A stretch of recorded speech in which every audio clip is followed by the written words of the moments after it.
Hello, I'm Jon Najarian here at the New York Stock Exchange with Jeremy Barnett. And Jeremy is the CEO of RAD Intel.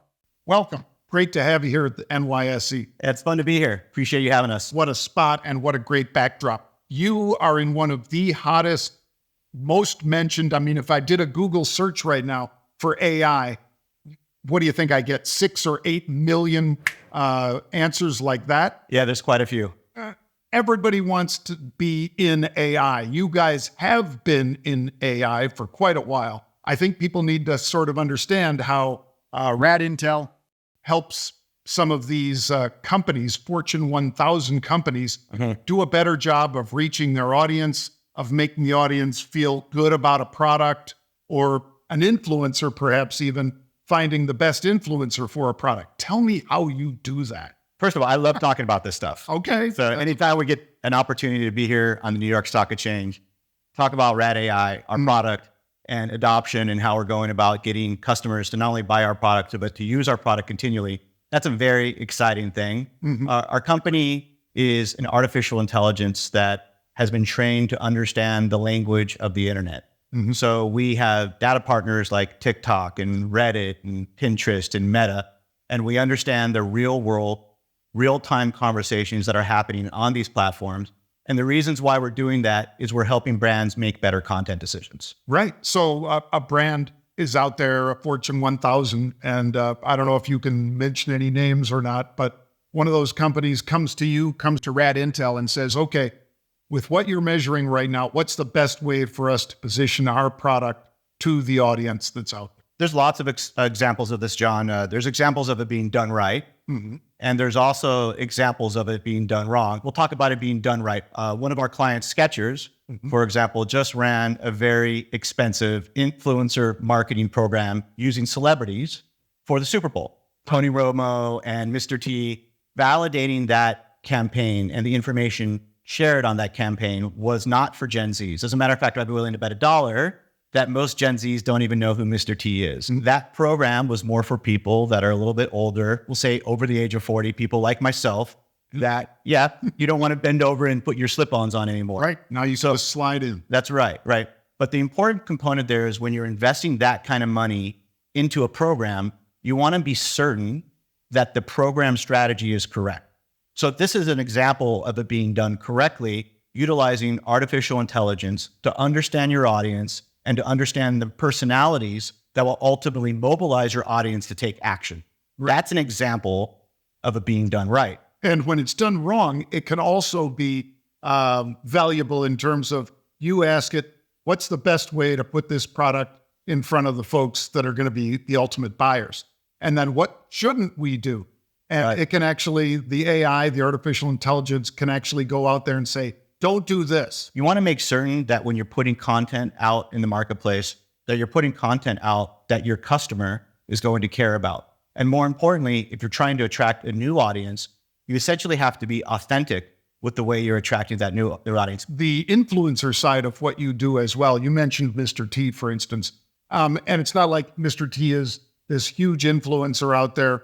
And he's certainly not Andrew Tate or some of these folks that imagine themselves, picture themselves as big influencers, but there are artificial intelligence ways that you guys can probe and see who would be the best fit for an influencer for a certain Fortune 1000 company. Yeah, essentially there's, and before you start talking about selecting the right personality to promote your brand, you really need to know who your audience is today, the topics, categories, and interests that they care about now. And if you're armed with that information, you can make a better strategic decision with respect to who you're going to mobilize to get your audience to take some sort of an action. So that's really the core component is before you spend all this money on a program or a campaign, it's having the data, trustable pieces of information that you can utilize to create a more compelling campaign. And the result is quantifiably better performing ROI-based content. And you guys basically, I'm not saying you backbone on it, but you have some fantastic partners that you do this with. You mentioned some of the social media platforms, but Adobe, which is, one of the big winners in AI so far. In terms of what Adobe can do, and you guys utilize that. We partnered with Adobe to build one of the features within our platform called our content optimizers. There's 3 different parts of the content creation process. The first part is understanding who your customer is and the things they care about today. Sure. The second part is who's going to be the person to carry that message. And then the third part is when this piece of content is created, what does that content say? Just because you're a really good content creator doesn't necessarily mean the piece of content that you created is perfect. So we've created a solution that enables content marketers and content creators to upload the piece of content they've created, and our technology will tell you how to make it better to achieve your desired outcome. Tell me about some of these Fortune 1000 clients if you can, because it's exciting, of course, to have those kind of clients. And I don't know who they are, but I bet you can name at least 1 or 2. I can name a couple. Hasbro is one of our clients. Trend Micro, one of our clients. Sweetgreen. We talked about Skechers earlier. Yeah. And the interesting thing about the clients is when you validate information sometime for who their customer is, but equally important is when you find a new piece of information that they didn't know. For example, when we talk about Trend Micro, they came to us and they've really dominated the cybersecurity space. In other words, they protect the user from provocative content. What they didn't know until our technology showed them was that they have a new customer base, which are first-time computer users, people that are susceptible to phishing. So there's a whole new program around that customer base and the audiences that care about those first-time users. And what's funny about the finding is we found that the people that are doing tech support in the household are now these 13, 14, and 15-year-old kids that are in the household that are technically proficient. So there's these really interesting nuggets of information that are the catalyst of a creative strategy. And that's what we're really excited to share with our customer base. Because that would be huge to hit that customer that is the person providing that security, or at least the person that the family turns to for that. And how do you reach that person, which might have been a completely different one than the mom and dad that just have this, young child or teenager and want to protect them from some of the others.